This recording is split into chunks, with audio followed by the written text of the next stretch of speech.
Welcome to Why Not Me podcast. My name is Mike Jackson. I'm your host. I'm a producer and a partner at Get Lifted Film Co.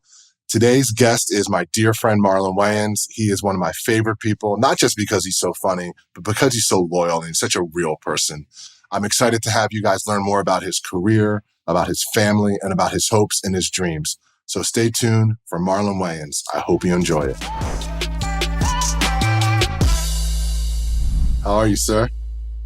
I'm exhausted. You're at the crib, I see. Yes, sir.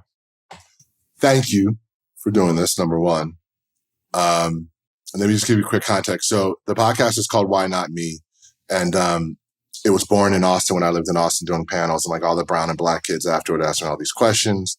And I thought like, wow, I know so many incredible people of color that have built incredible careers. It would be great if you guys could just come and hear their stories, and I could lead conversations. So I was doing that at Diallo did it. A bunch of people at Stephen A. A bunch of people came and did it for me. They flew to Austin and did it. South by Southwest asked me to do it on the main stage. I had Anthony Mackie and Yvonne Orji. A bunch more people did that. And then the agents were kind of like, this is really a podcast. You should build it out for a podcast. But the idea behind it is I'm having conversations with really successful people of color and talking about their origin story, where they're from, like family life, and then the path forward that they took to kind of get to being Marlon Wayans, right? And we call these why not me moments because throughout your career, you're always kind of asking yourself, why not me, as you want to pivot or try something different. You start acting and then you pivot to stand up and you want to produce. So you've had a bunch of why not me moments as well. So it's just kind of leaning into your journey. And then at the end, I'll just ask you like some like funny random questions that have nothing really to do with your career, but just more like things that are of interest to you or like some funny stories or shit like that. So I just turned 52 in March. I'm a 72 baby. You're right behind me. Born July 23rd, 1972. Yes, Lived sir. a long life. Born in New York City. Yes, sir. The youngest of 10? Mm-hmm. And baby of my generation, the oldest of the next. That's what I like Gotcha. to live. So tell me what that was like the early years for you, like just growing up with like such a huge family in New York City. Like what was it like, that experience, what you remember of it? Like poverty was hard. I think that was hard. Poverty. Just not the guessing when you're gonna eat again. Because your mom was a social worker, right? When I was a social worker, but I was late on in life. My dad was the breadwinner, but he never had like a solid job. He had solid jobs, but he always wanted to be independent. He never wanted to work for the man. He always wanted to, he didn't like the moralities of the companies. And my father just wanted to do what he wanted to do. He wanted to be a businessman. My father would buy glasses, put them on a board, and sell them to the bodegas. He would buy beads, the ones in Venus and Serena's hair. He put them in bags, or make us put them in bags with a cap that held 30 beads, staple them to a cardboard, and he'd sell them to the bodegas. My father, he was like a distributor of like merch that you see in, he used to take condoms, staple them to a board, sell them to the gas stations and sell them to he was a hustler. Yeah. And my mother was, she was the mom, and she went and finally became a social worker. But that was when I was like, maybe after 10 kids, that's the only time she really had time to do it, was when I was born. After I was born, she had time to go to college and get a degree and become a social worker. And, but poverty, when you have 10 kids, I don't care if you're a doctor and a lawyer. Yeah. You still gonna have hungry days. 10 kids is a lot. And I was raised by a village. So each brother and sister had a hand in raising me. I was like the baby of the family. So I think poverty was hard, but the love and the nurturing that I got from my siblings and my parents was easy. I was always protected. I didn't really hurt till like I started dating girls. That's like the first time I really remember like crying. When I had fights and stuff like that, but still I cried for the moment. But I knew me and my brothers were going to jump that person later. So, but for real, like maybe some spankings, but I didn't really have pain until like even now, till my parents died. And when my parents died, my mother's death broke me into little pieces. And my father's death put me back together into purpose. That's And interesting. yeah, and they gave me something that I never had as a person. I never had it as an actor. I have this gravity on me now. I used to have to reach for tears. You suffer the losses I've suffered. I don't have to reach no more. And Yeah. dramatically, my acting is, when y'all see these next two projects I got, when you see my Bel Air performance and when you see what I've done in him, it's next level. And I know I only get to that place because of the deep pain I'm always masquerading that I feel. I can totally relate to that. I mean, I lost my dad, probably years ago now, but I lost my mom in Yeah, 2015. We've talked about this stuff before. It's like, yeah, it's a kind of pain that like you only know if you know. You have to kind of yeah. live it to experience it. It's an And I think, emptiness. It's like the pain subsides. The empty and the lonely never goes away. When you think about, man, I wish my dad and my mom could hang out with my babies. I wish they could have seen my kids graduate. I just want to talk to them. yeah, I miss calling them. You miss the smallest things. You miss their smell, hmm no matter how bad it is, the old denture smell, the cologne, you know? yeah. But, life goes on. I have this thing now, especially with my mother, where like I believe in angels because I know that she's my angel up there, and to your point, you can't physically reach out and touch them and call them, but I'm convinced, at least for me, like I have conversations with my mother all the time, All the and time. I feel her presence all the time. It's not the Yes. same. It's not the same thing, obviously, but do you find that too, like that some You know sort of their fulfillment in voice. that? It's like you Yeah, throw something out there and they come back to you, baby. This is what you need to do. I hear my right. mama's voice all the time. I go on morning walks now. When I first wake up in the morning, I go walk 2 miles. I just go get a green juice and I walk back. And that's just my alone time for me to talk to God, talk to my parents, listen to a book. And I often talk to my parents on that walk. Your parents' departure and the birth of your children has given you years on your life. I remember when I first met you. hmm I remember how big you was. I remember the dark circles under your eyes. I remember I how still got hard some of he them was though. working. Yeah, Yeah, but you look like a completely different dude. If you walked yeah. up on me, yo, and I ain't see you, you like, yo, who's Mike Jackson? Mike Jackson who? It You is. look It is. completely different. But Yeah. that's what happens. Some people, when they're broken, they look worse.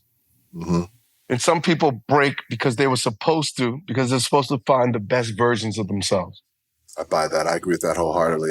Again, my mom's death was tough, and I leaned into some of the things I probably shouldn't have lent into at that moment in time, but I was still finding my way forward. And then, having becoming a father, Yeah. as happy and even as happy as a time that was when I found out I was having my first boy. Like I remember when we found out his gender, the jubilation immediately turned to tears All right. because I couldn't share with my family and my mother in particular. So yeah, they're always going to be a compass for both of us now as we continue to navigate life. But I know It's crazy. you, I have a whole entire special. It led me to purpose. My next that's the special is stand up, called right? That's yeah, it's called Good yeah. Grief. And I'm going to get it's back to that. yeah, I'm a that journalist now. I'm a reporter. I get it. I got a whole thing. I But bet. as you talk about your pops and like his entrepreneurial spirit, like, and knowing you over the years, like, and just watching your whole family, but knowing you, like, I feel like that's something y'all adopted, like, because you are an entrepreneur. You know what I mean? Like, There are, but there's levels to this shit. And I'm finding the levels now. Before I used to be excited to do it. And I'm more excited about the business of my art than I am about the actual. I'm always going to love the art. I'm always going to create from a place of love. But I really care about the business. I mm, really care that when I create something, that I'm not just giving it away, that I'm tethered to that, that I, it's like why I do my own specials now. I pay Yeah. for my specials. Why? Because I came up with those jokes. That's my catalog. That's my catalog. That's for my kids to exploit. That's my life rights. I care about, like, now I want to create from a different space. I want to create from IP. I want to create from intellectual property. I want to create from books and things of that nature. I want to, because for me, um, I care that I'm able.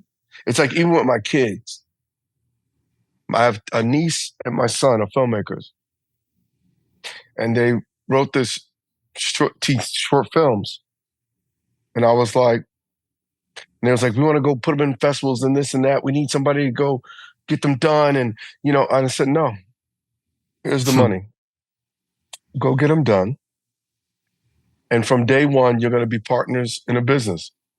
From day one, you will understand what business is and what good business is. Someone gives you money, you pay the person back plus a vig, and then you all become partners. You guys put in sweat equity, because in our business, they give you a little bit of money and they take everything. All of it. Everything. Yeah. And you go, for what? Why? It's like, they did that because they give you upfront money. Yep. They wrote that check. I don't want that money. I want to bet on myself. I want to bet on the success, and I want to retain and hold on to controlling rights of the things that I create. So some things you do and you give to, you go, what it is. And you try and get a piece of that, and you're getting millions of dollars up front. And then some things you go, nah, I'm gonna do that movie for nothing. I'm gonna make it for $1.5 million. I'm gonna have an investor. I'm pay that investor back, and I'm gonna own 70% of that movie. That's smart. Let me ask you this, Marlon, real quick. Let me ask you this, because the lessons you're teaching your kid and your niece are invaluable, but you're able to bestow that knowledge on them because you've had this long career. Do you think, this is a random question, do you think if they had the same dream, but you didn't answer them that way, and you think back to your experiences coming up, like through LaGuardia and all the things that shaped and formed you, do you think, yes, they're gaining knowledge, but they're also missing out on this other experience? Or does that not matter? Because you had the experience of pure artistry at LaGuardia, right? I don't think you need to get fucked to learn lessons. That's a fair answer. If I had to do it again, and I didn't have to get fucked by this industry the way we did, like, I'd feel better. I want them to feel good. I want them to know that you can attain your biggest dream. The difference between a talent and a brand is the brand has the balls to protect the talent. I'm going to bet on me. I'm the brand. I have ownership. Good brands make great partnerships with people, and they flourish together. We've been, I want them to know different. I want them to know better. I want them to think legacy. I want them to think huge. I want you to think theme parks. I want you to think global. I don't want you to think filmic. Okay. I don't want you to think artists. I want you to think business of the artist. Aren't the Wayans by name a brand, right, already? Absolutely. And we have so much stuff that we've created. And honestly, our branding really begins now. We were just dope artists that created a brand. And now the branding really starts, because the branding is creating that next level of business. Branding is when you start having strategic partnerships and, distribution deals, and you acquire financing, and you really start executing your vision of everything without having to go to any committee. hey, this is what I want to do. I think it'd be a great movie. Let's put that together. I'm gonna take 2 months to write the script. 3 months to write this script, and then I need you guys to budget it. We're going. That I don't have to go to Hollywood and go, would you make this movie? Do you think this? And then they go, sure, we will. We're going to buy everything from you. And you get to go make a movie. So something like I don't Scary want my Movie. kids to have that. You wrote Scary Movie, right? Mm-hmm. Co-wrote it. You starred in it. Mm-hmm. From the outside looking in, that was a success, right? Mm-hmm. Made it for a number, made a grip of money, but you still believe like that system is failing long term. Yeah, I think everything happens for me. I believe in alchemy. Everything happens for a reason. Okay. I don't sit in anger. I sit in a space of, what did I learn from that? And if I had to do it again, how do I want to approach that? And now I know, and it's also about who to be in business with. Now I know these things. And those are great lessons. And at the end of the day, those opportunities are going to come back our way. The reality of a Scary Movie is nobody knows how to make them like we do. That's for goddamn The sure. audience tasted 1 and 2 and was like, that's dope. It tasted 3 and was like, that don't taste like the Wayans. Then 4, nah, that definitely ain't the Wayans. 5, there's like, I ain't fucking with it at all. And 6, we'll see what happens. But one of these days, they'll understand the only one that knows how to deal with Frankenstein is the creator, Dr. Frankenstein.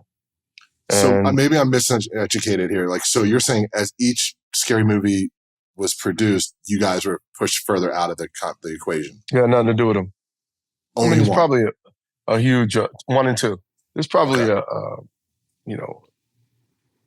it probably could be litigious if we chose to be. Right. But I believe in karma, and I believe in energy. And I don't put my good energy into creating bad karma. Yeah. God takes care of everything. Say less. And as much as the Weinsteins might have did us dirty, one is not able to do the thing that they love anymore, and they got 2 companies taken from them, and the other one's rotting in a prison. Yeah. I don't have to do anything. I just have to trust God and do my good energy and teach my children and love my life. God takes care of the rest. I guess time is the great equalizer, right? And God, time always. I mean, look at time is, and I got like 4 other ideas for scary movies and franchises that I'm developing. I got 5 TV shows that I'm developing. I have so much shit to play. I got. You want to do theater? Absolutely. Oh shit! All right. Writing a play right now. 2-man play, like a top dog underdog. You gotta let me read that when you're ready to show. Sure. Absolutely. I love that. Yeah, but I love what you're saying about time and karma. Like it definitely does win in the end. I mean, even look at fucking Diddy. Like, I mean, you can only run for so long. And, the thing about it is I'm as somebody has known him 30 years, you're stuck between a rock and a hard place. I find that it's hard to go to people's parties and birthday celebrations and funerals and things like that and support each other. And then things like this happen. And then you question yourself, what kind of friend am I?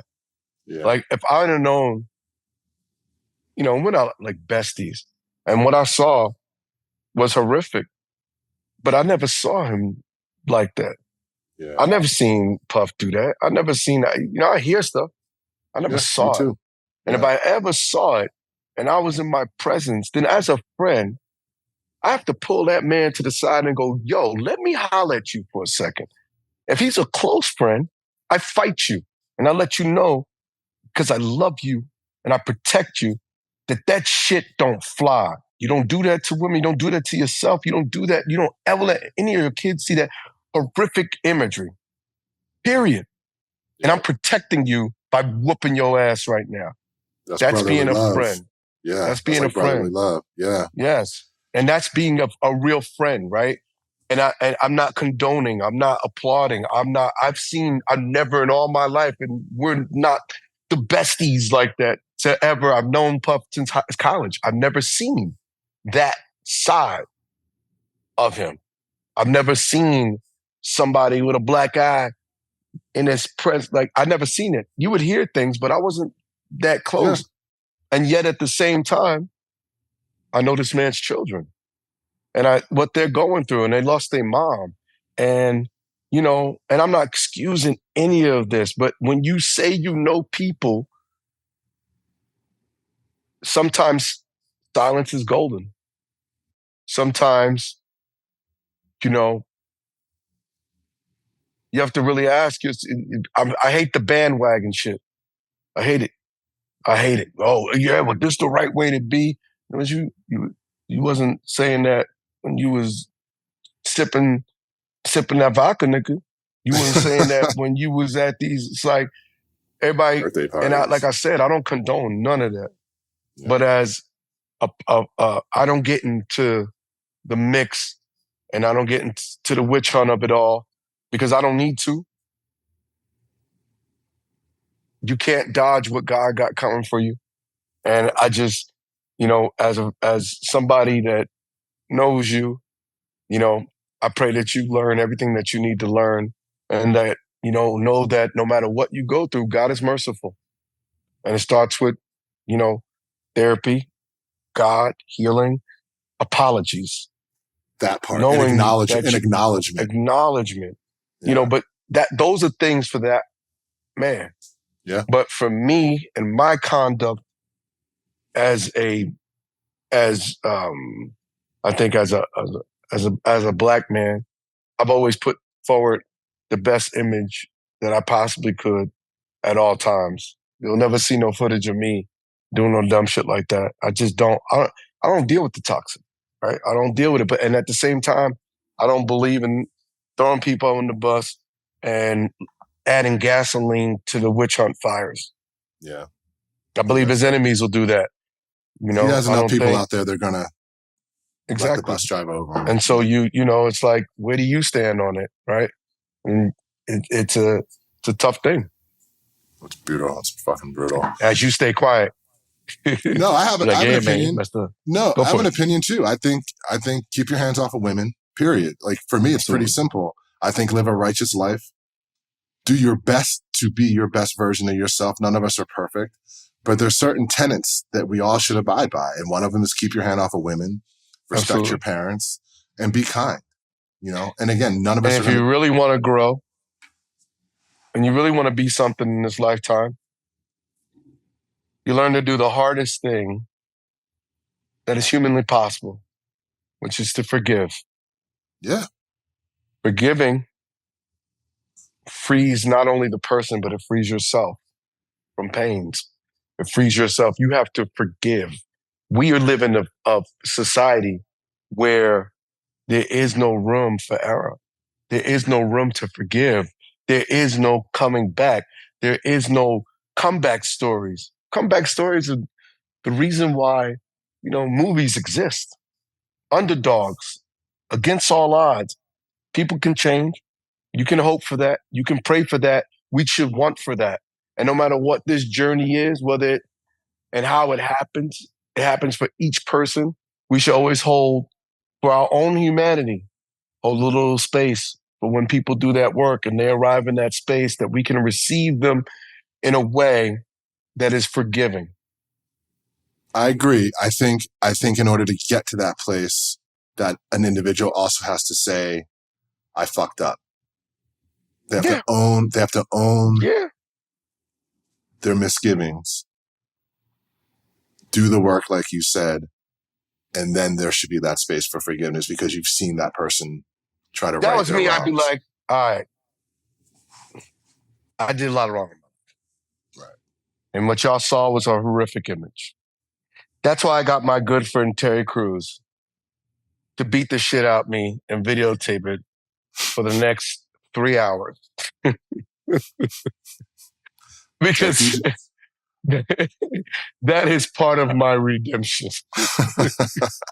I like Terry. He used to play for my Philadelphia Eagles, Terry Crews, back in another lifetime ago. You got to start doing the work. I So, know, but yeah, like I said, my prayers and for his growth, my prayers for the lessons, my prayers for the healing, the prayers for the kids, um, and especially the kids. You know what I mean? Like, it must be hard on them to see all this. And 1,000%. my prayers for the women, the healing. Most likely And for the women. we all make better choices in our life. Life is choices, and everybody. Only people that can't make choices sometimes is kids. Adults, we got to make better choices. So that's a good segue to me. I know your kids mean everything to you. Just talk to me a little bit about fatherhood and, from the day you had your first kids to like where you're at now. Your kids are out of school now. So like just talk to me about like the journey of fatherhood and the importance of fatherhood and the responsibility that you felt It's being a everything. father. Fatherhood really shows what you listen to, not just about your parents, what you listen to about life. My thing was with the generations as we go on. I want them to live lighter. I don't want them to have the same baggage that I had. I don't want them to ever know the poverty that I was stricken with. Like, am I going to eat today? I never want them to have that fear. I always want them, I want to raise my kids the way white folks raise their kids, rich white folks. You don't have to struggle. You have to learn to work. You have to learn to work hard, but you got to think like a boss from day one. But you got to learn everybody's job. I'm putting my kids through the ringers, but at the same time, I'm I've taught them to be great people. My kids are great people. They're good to their friends. They're good to their family. They're obedient. They smile. They believe in themselves. They're intelligent. They're just great kids. And I look at my kids and I go, damn, I did something right. Forget the movies. Forget the relationships. Get everything. When it comes to my kids, I did something right. They're all wonderful people. I love that. Another thing I have a lot of respect for you for is you like live at the gym, like health and wellness and staying like on top of that fitness game is like a priority for you. How do you feel like that served you in your life? Because I mean, we're not spring chickens anymore, dude. Like I'm a late bloomer.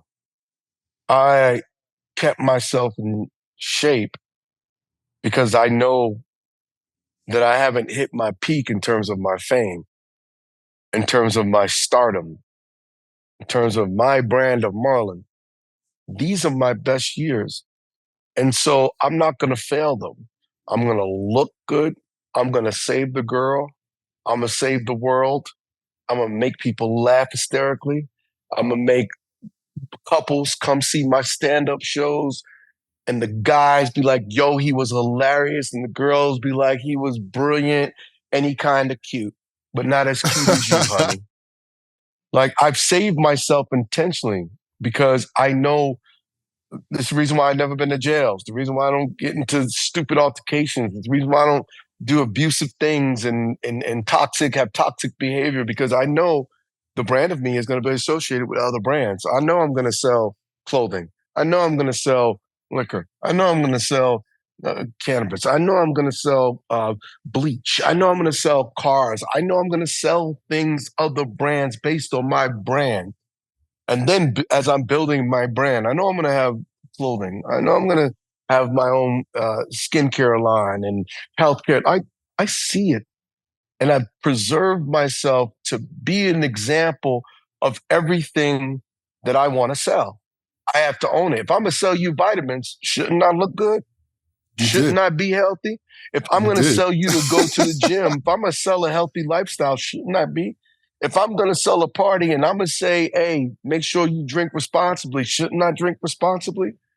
Right? Everything that you are, you have to understand that you're doing something for a reason. I've always protected the brand of Marlon, the spirit of Marlon, my body, my mind, my interaction with people, even the way I deal with employees.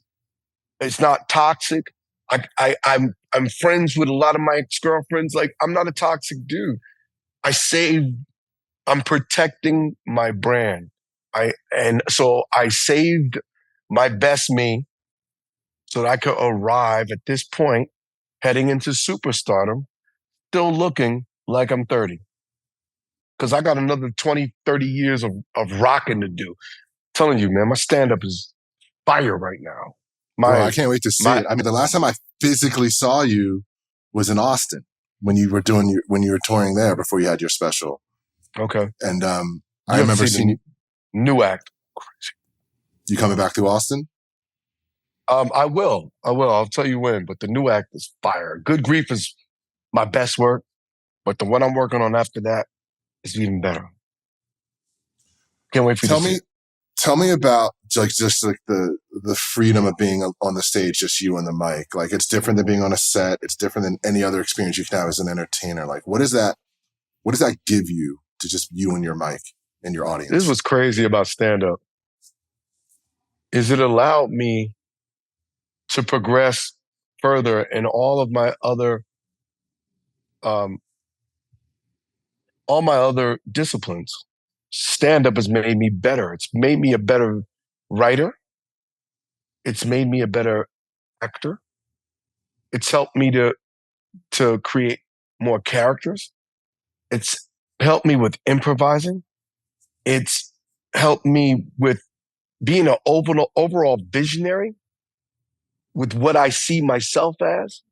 It helped me with understanding how to move a crowd, how to be a better salesman. That's why I say my best years are ahead of me because now I'm mastering stand up on top of writing, on top of acting, on top of selling, on top of I got like literally on top of producing. I got 10,000 hours logged in 6, 7 different disciplines. And now I got 10,000 logged in stand up. I'm Keanu in the Matrix. I see it. Shit is moving in slow motion. My taste. I'm not desperate to do movies or to do TV. I'm gonna do good movies. And I'm gonna do good TV. If it's not my stuff, and believe me, and my taste and the things that I'm creating is getting better. So everything is about the quality of the quantity that you're putting out. And the quality, my taste is better because of stand-up. I'm less desperate. I don't need to check like an actor. I'm on the road every weekend. I'll make my money. I'll make my money on the road. I provide my lifestyle. I take care of my family. You know, I eat at great restaurants. The road has been everything, and I do that religiously. Like I'm out like Joan Rivers or one of those people. Like Marlon is still out on the road Thursday, Friday, Saturday, Sunday. I'm on the road, and sometimes it's Thursday, Friday, Saturday. Sunday, I take off to be with the kids, or Friday, Saturday, Sunday. Thursday, I take off to be with the kids. But man, I'm created myself into a beast. These are my best years, and you know it because I'm humble. I would never say it until it was time. I would never say it out loud because I know God is listening.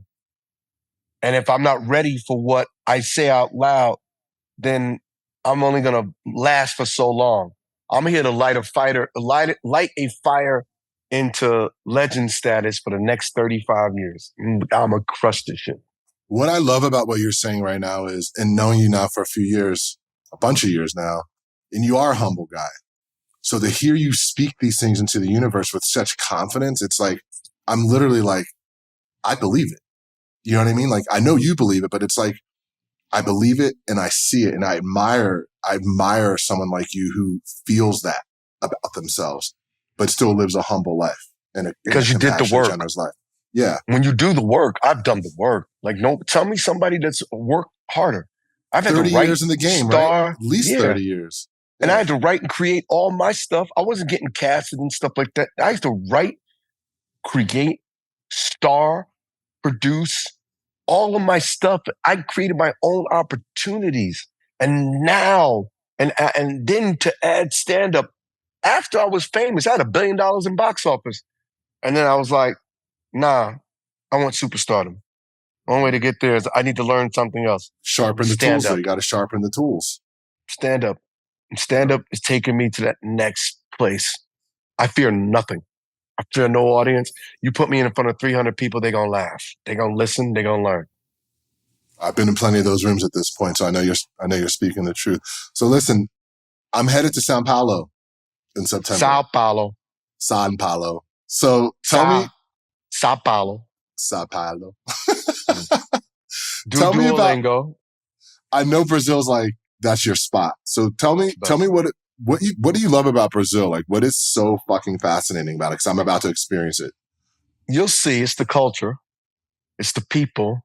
It's how they watch the soccer game at a local bar and dance in the streets, smiling and enjoying each other. They're just everyone's beautiful and friendly and have style, but they're humble people. They love God. Brazilians love God. Deus é bom. Deus é primo sempre. Fala português.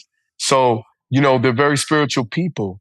Of course, there's some thugs too, and some people you got to watch out for. Don't have your cell phone out in the favelas, But at core, I love the experience of the people. The food is good. The women are beautiful, and as beautiful as they are, they're not stuck up. They're very humble, and they're strong. They will snap your arm in a second. Brazilian women know jiu-jitsu.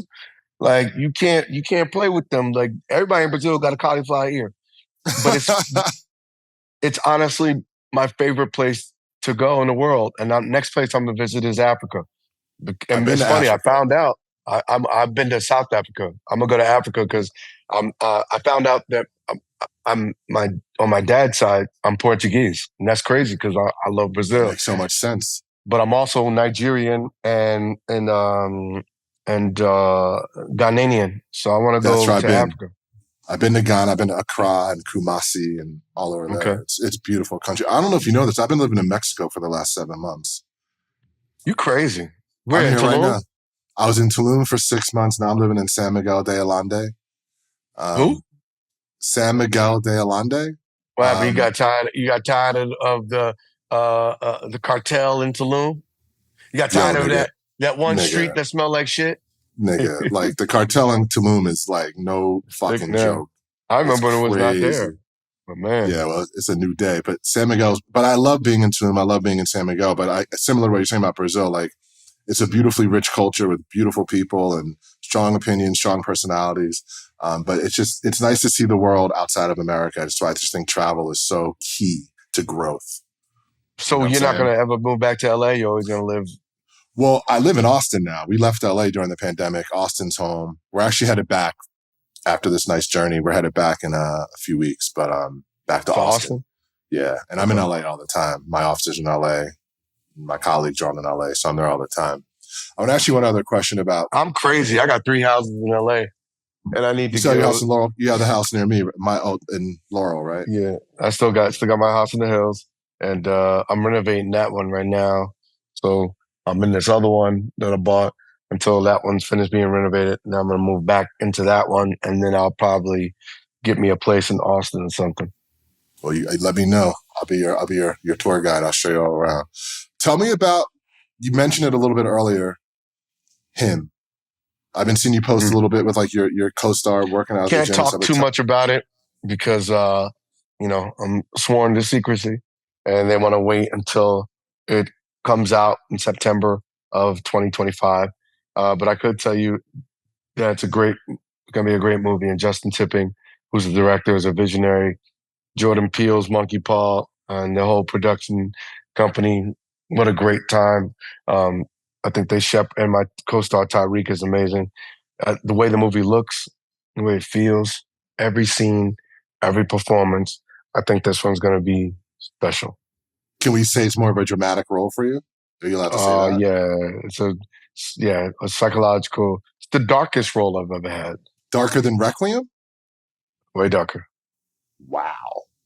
I think that's my favorite performance of yours ever. But see, in Requiem, I was the light in the darkness of Requiem. That's fair. I was the light. I was the smile. It was sad to see the good guy, the fun guy's life go down into hell when he's in jail. That was a crash. It's like, whoa, what happened? In this one, I'm the dark. Ah, okay. Well, I'll leave it at that. I don't I'm know you I'm get the any. vessel of darkness in this one, and I get to stretch into ways that y'all never seen me. And I think that um, the audience is going to be surprised. I surprised myself in a lot of scenes. I'm surprising myself with my work lately. Like, whoa, I'm really getting good at this. I went to Bel Air and we did this episode, and literally it was a scene, and the three of us in the scene cried for like 4 or 5 hours while we shot these two scenes. Wow. We were crying on each other's, like, the camera's not even on me. Camera is not on the co-stars. They was just so locked in. We were just all so locked into the moment and what was happening and the story of what was happening. We was just locked in and feeding off each other. And for like 4 or 5 hours, when I came home, I passed out from being emotionally drained. But man, we left it all on the dance floor. And that's all I'm doing. I'm leaving all the blood on the dance floor right now. There's nothing I'm doing that I'm not giving everything. And I can't wait for people to see the special. Good grief. Amazon, June 4th. It's my best work. People haven't seen it. Take some of this dark topic and make all this light, tell these really funny jokes that are somewhat inappropriate, and then to have the sweetness. And the vulnerability. People ain't doing that right now, man. I'm just being me. I'm not comparing myself to any other comedian because I want, because I can't. I'm just looking at myself, knowing my capabilities of what I've grown over a 50-year lifespan, of 50, almost 52 years, grooming, learning, nurturing, and now I'm becoming my own version of Voltron. And it looks different, it feels different, and it's even a different me. And I know I'm special, and now I'm gonna do great things. But that is like kind of like your why not me moment. Like all the life preparation and all the things you've done to this point have prepared you Well, for this why next not phase. me moment is interesting. I think when I think about that, because why not me would be a perfect title for my book, or Almost Famous, if I looked at Mhm. it from that perspective. But if I really look at it, why not me? Sometimes I would look at now as an excuse. Why not you? Let me answer that for you, because it's not your time. You didn't do the work. There's more of you to go get. You can be better. God don't think you're ready. So you keep preparing, and then one day it is you. So if you ever ask yourself and you look at somebody else that's made it and you go, why not me? Because it wasn't your time. God puts us on our own individual journeys of alchemy to find ourselves and our greatest selves when we are supposed to. Eddie Murphy found his when he was 19 and he's never stopped rocking. Richard Pryor found his somewhere in his drug fueled craziness and in his 40s, and lost it in his 50s to gain some back in his 60s. Morgan Freeman didn't find his until he was like 52, 53. Denzel, 47. Everybody makes it when they're supposed to. Will Smith, he's like 25, 28. Everybody makes it when they're supposed to. Try not to be nobody else. Chappelle, when he was like 40, 44. Kevin, when he was like 32, 33. Everybody makes it when they're supposed to make it, when God feels they're ready to do what they're supposed to do and they've done the work. And some people have to take more time preparing because there's something greater, a greater war God has prepared for them, a greater battle, a longer battle. So don't ask why not you. Just keep preparing for when it is. I feel that. You talk about God a lot. I believe I'll have to. You were raised Jehovah, correct? My dad, Jehovah's Witness. My mother was Baptist. I don't have a religion, but my religion is God. I believe in God heavily because it got me through. Yeah. You know, God, when prayer is healing. When I say the power of prayer, when you speak it out loud, when you ask God to give you the strength to forgive, He grants you with that. When you ask God for things to help your character, He grants you, gives you that. He gives you, because God is in all of us. So speak it out into existence and allow the power of God to speak to the power of God's inside of you. You are not God. I always say that I'm not God because people that think they're God wind up, that's when the ego's involved. And that's when you make mistakes. You have to bow down to something. If you have no humility and you have no real God to answer for, and you think you're God, well, now you're going to use your power in some bad way because you don't respect something that's above you. Man is not God. Only God is God. And man should respect God enough because it keeps you within the rails, right? Yeah. You can't do this or do that because God is watching you. You know, I think a lot more people assigned themselves to God, there'd be a lot less people in trouble and a lot less people dealing with their own version of their karma. That's fair. So this is the part where I'm just going to start asking you some fun questions. And Damn, I thought that was the whole time. it was almost. Um, you've been in this business a long time, so it's a uniquely different question. What's your biggest Hollywood crush? Halle Berry. Yeah, right. I just always thought Halle Berry was she's just one of the people that just always beautiful. I think her, I have a lot. Actually, I'm just like a Hollywood. I, I guess I'm fickle and weird. Like I love Halle Berry. Again, I really like Megan Stein. Something about that she's ghetto Houston shit. Man, I like that. You Meg sexy. know, uh, She's sexy, dog. uh, Um, um, so music is a big part of a lot of people's lives. You know, we all have like our playlist, and so I'm curious, like, if you create playlists, what's on it, and if you don't create playlists, like, who you rocking in the car, like when you're at the gym. well, lately I was playing the Kendrick and Drake battle. That was like they need to drop that as a double album and give all the money to charity and put 10 more songs each on there. See, but that's power. You know, when that's happening, I didn't sit on the sidelines like a Roman going, yeah, it's good. I didn't want to add any fuel to the fire. You know, for me, it was very weird because all I did was like, I put a prayer out there because I was like, because I knew Tupac, I knew Biggie. Mm-hmm.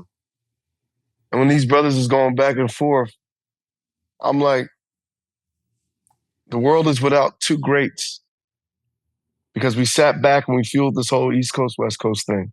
Yeah. I don't want to be without two more greats. Yeah. There's room for both Kendrick and Drake and J. Cole to exist. I don't want them making us crabs in a barrel, thinking that we got to pull each other down. And I'm not trying to sound like super positive, you're headed for self destruction. I'm not trying to do that.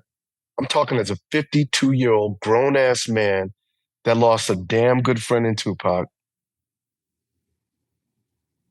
And, you know, and a hero in Biggie. Like, I love Biggie and I love Pac. I knew them both. Yeah. I knew them both. So this shit ain't fun and games. It's real. So y'all treat it as such. Um, and so on my playlist for me, I'm a 90s nigga. I got a lot of 1990s R&B and hip hop. I play my hip hop at the gym. I play my 90s R&B at the crib when I have a get together. You It's know, like it always starts Jodeci, with Soul shit for like that. Reals. My love, do you ever dream? They don't give that guy enough credit. The guy with the deep voice.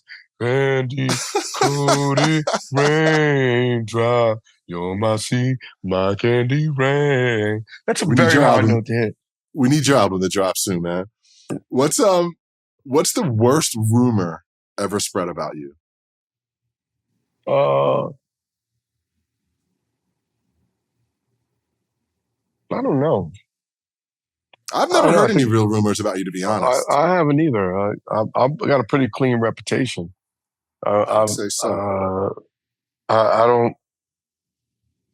I think when you have people that know I'm a good dude, and Yeah. that's very rare. That is actually a good dude. Like people aren't gonna badmouth me. My old assistants can't badmouth me. I've never done anybody. I don't do people dirty. I take care of people. I love people. I'm a kind person.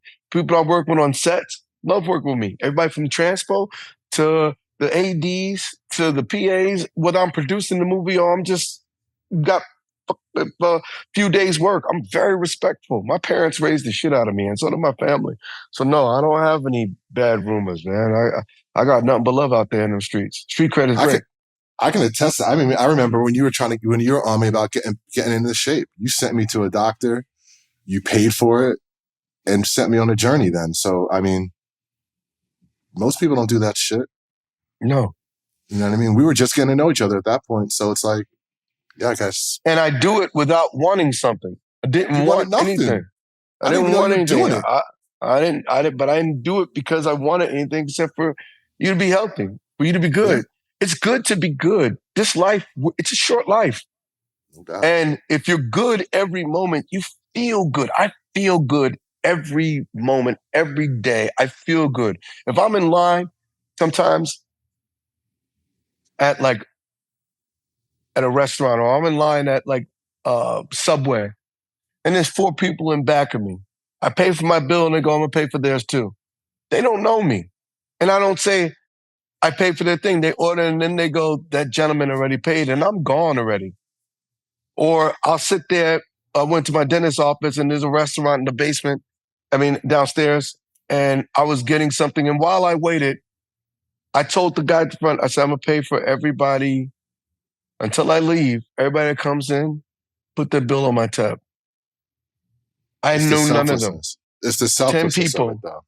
Yes. But you know, and you never, and you don't, I hope that that's a contribution into the good frequency that this world is missing. Yeah, man. Hopefully, people receive that, and then they find a way to pay it forward as well, right? Like karmically, hopefully that's the Yes. domino effect of your gestures. Um, if you could live in any time period and be any age, what do you think that would be? I wish I was 30 in the 70s. Do I want to know why? They had, because at 30, your body can heal from all the sex and drugs. You know what I mean? 70s, it was pure. It was just pure. The music was good, the live instruments, drugs, the smiles. Look at pictures of the 70s. Those brothers was having fun. They was smiling. The women was smiling. They had coke on the brow, they lip, they sweat on their forehead. Those brothers was living it up. Man, Stevie Wonder and all those guys, and and Al Green, all the brothers that their music, the sound of the instruments that they were playing, the roads they used, man, that was just a different time. That was a culture. That was a different culture. That was a completely different culture. Like, think about the furs it was so authentic. And you could look at the photos and you could smell the bourbon or the liquor and the cigarettes. And man, it was and the smiles. That's the best answer to that question I've had thus far. And I think I fucking agree with you 1,000%. God damn, that's a great fucking answer. Good segue to the next question. What's the best date you've ever been on?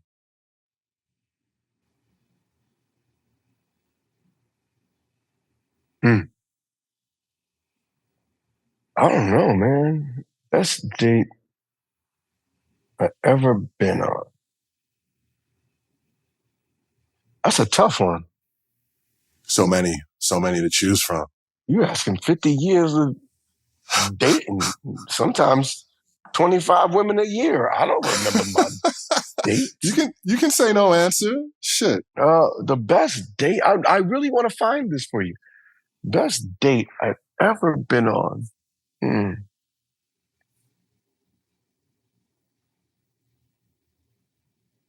I think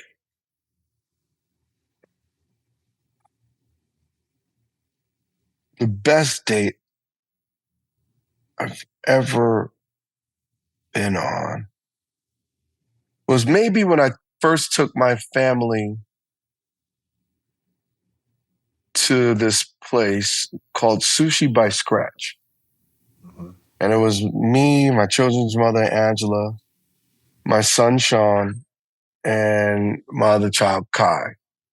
And we ate at this place, and it was an um, 18 course sushi dinner. And I still go there to this day. And it's just a great vibe. There's only 8 people in the room or 12 people in the room. The sushi's great. And we pair it with like wine or whiskey. And man, it's just when you're ever in LA or whatever, they probably have one in Austin now. Sushi by Scratch. It's a great place. I met that guy. I think it started in Austin. Oh, it was great. Yeah, I know that spot. I haven't been in the one in LA. I hope you answer this question with the person I want you to answer, but probably not. But who's your favorite co-star? Ever? Ever. That's tough. You're trying to get me in a fight. I would say Essence Atkins. Essence is great. Essence and Diallo and Brescia. Yeah. Because Marlon, we only did 20 shows, but you understand, every show y'all was are great. family. Y'all are family. And we had such a great time. And I love those women, and I love Diallo, and those are my life friends. We formed a family on that show, and I really enjoyed working with them. Well, and I won't say it's the end. We're going to work together a lot more. Me and Diallo are developing a bunch of stuff. So So D's one of my closest friends too, and I'm really close with Breesh. Last time I was in LA, I went and met Pride and hung out with her and Nick. Beautiful. And I've seen firsthand like the love that all of y'all have for each other. So that's definitely what I thought you were going to say. Some version of one or all 3 of those people. But which is very hard because you're asking me my co-stars, and I'm like, my brothers. I thought maybe you say your family, but no. But I thought you would say outside of my family. So I probably would have if you had said it. Yeah. Last question. When your time is up, another 50 years from now, what would you like to see on your tombstone? Marlon Wayans. Father, friend. No, father, brother. No, father, son, brother, friend, artist. Lived his life with a smile and hopes you did too. I love that, man. Hey, man, thank you for doing this. I appreciate you. You're my friend. You've always been really kind to me. And this is just another example of you being a good friend and joining the podcast. So I really appreciate you. And I can't wait. Brother. Thank you, bro. I can't wait to see your next stand-up. I appreciate you, man, so much. And thank you.